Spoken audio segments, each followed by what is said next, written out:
Hello everyone, welcome to my channel. I hope everyone is having a wonderful day. Before starting the video, please go ahead and hit the subscribe button and give this video. Will Michael Corinthos be killed off General Hospital? It was a short week on General Hospital due to the Thanksgiving holiday. However, it was a good week and a very emotional one, especially considering it felt like last week dragged on. Lulu is finally back, but we'll have to wait until next week for the big reunions. It looks like that is when we'll also get the annual Quartermain Thanksgiving disaster. The show wouldn't deny us pizza and singing, would it? Last week, I discussed Cyrus' sudden, creepy obsession with Lulu and what might be behind it. We still don't have answers except for him mentioning that he's been the only one there for her, while Laura and Lucky have been busy elsewhere. Things took an even more bizarre turn this week when Cyrus planned to transfer Lulu from Turning Woods to a facility in South Carolina. What? Exactly how was he going to explain that to Laura? Lulu promptly made a break for it, only to be conveniently picked up from the side of the road by Cody. Many viewers questioned why Cody didn't recognize Lulu, and I had the same thoughts. Surely he's been shown a photo of her. Plus, he's been at the hospital when she was there before the surgery. Perhaps Lulu's hoodie kept him from figuring out her identity. Maybe it works like Clark Kent's glasses do. Either way, having Cody be the one to help her out just screamed possible future love connection. When you throw Dante into the mix, it could make for an interesting love triangle. Lucky seemed to finally step up and offered to help Liz find out what really happened to Sam, and ordered Cyrus to stay away from Lulu. However, Cyrus tore into Lucky and Good, telling him not to preach about family to him when he's been gone a decade and can barely spend a moment with his own son. The truth hurts. Maybe being told off by his Uncle Cyrus will make him less of a man-child. Friday's episode was a nail-biter with Lulu running around Port Charles, confused by how much things had changed. Frankly, I was worried she'd run into Cyrus, who would lock her up, dragging this storyline out even further. Boy, was I glad that didn't happen. She went home, only to find a much-grown James informing her that she was, in fact, in his house. James and Maxie's interactions this week. From the floor is lava game to James yelling, "Stranger danger," at Lulu were a lot of fun.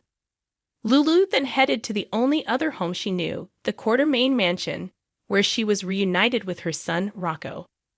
If Lulu hadn't figured out that a good amount of time has passed, she probably is realizing it now. That was a great holiday weekend cliffhanger, and it will be 4 long days waiting for the show to return so we can watch as Lulu reunites with her other family members and friends. By the end of the week, Cyrus, Lucky, and Liz had all discovered that Lulu was awake and had escaped Turning Woods. Maxie and Spinelli seemed to be clued in on Lulu's return after James identified her as the woman who broke into their home. Many viewers have noted how odd Laura's latest absence is in this storyline. She wasn't at Sam's funeral, and now her daughter is missing, and she's busy being the mayor. Fortunately, from the preview for next week, Laura is back and working with Lucky to find Lulu. Most of us expected Sasha to end up pregnant from her one-night stand with Michael, and now she is. Should Michael come clean with Willow, there is no way of keeping her name out of his affair now. First, though, Sasha has to tell Michael about the baby unless she plans to hide her bump behind big pots and pans in the Quartermain kitchen. The revelation that Sasha is pregnant came right as the news broke that Chad Duell, who plays Michael, is leaving the show. Not only that, it doesn't appear the character will be recast. Instead, they're writing Michael out. How this will play out is anyone's guess, as Michael is not someone who would walk away from his children or the mother of his children. That alone could suggest that the writers may, kill him off. There are other alternatives, however. Review more than a dozen exit strategies from Michael here. Of course, this is also Sasha we are talking about. With her luck, her fears that this baby will die like Liam did could come to fruition. Even worse, Sasha and the baby could both die in childbirth. As awful as it would be, again, this is Sasha we are talking about, and killing her is the only thing the writers haven't done to make this poor woman suffer more than she already has. Then there is Willow, who everyone is still waiting to find out that she too has a bun in the oven. Only she won't know which baker put it there. More. Legendary Emmy winner dead at 98. I don't think any viewers think Ava will be found guilty in the death of Christina's baby, as she's just too good of a character to send off to prison. Plus, for once, Ava is actually innocent of the crime she's being accused of. And even though we knew Christina would muck it up on the stand, playing into Ava's favor, it was still tough watching Rick destroy her up there.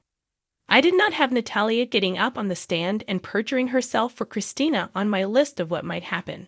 Clearly, this is a way to bring Sunny and Natalia closer, though I also hope Blaze/Allison will learn what her mother did for Christina.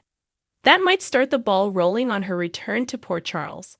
Hope Christina can accept the decision the jury hands back, but I don't know if she will. Angry, vengeful Christina has become tiresome, and it's time she and Molly moved on.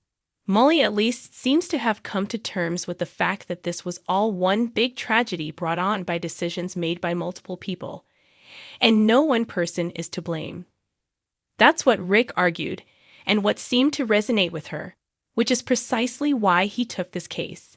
He has said all along that he hoped Molly could put this behind her and move forward. Now, if only Christina could do the same. That's it for my thoughts and opinions for this week. Be sure to comment with yours below, even if you disagree with mine. Also, have a happy Thanksgiving to those who are celebrating.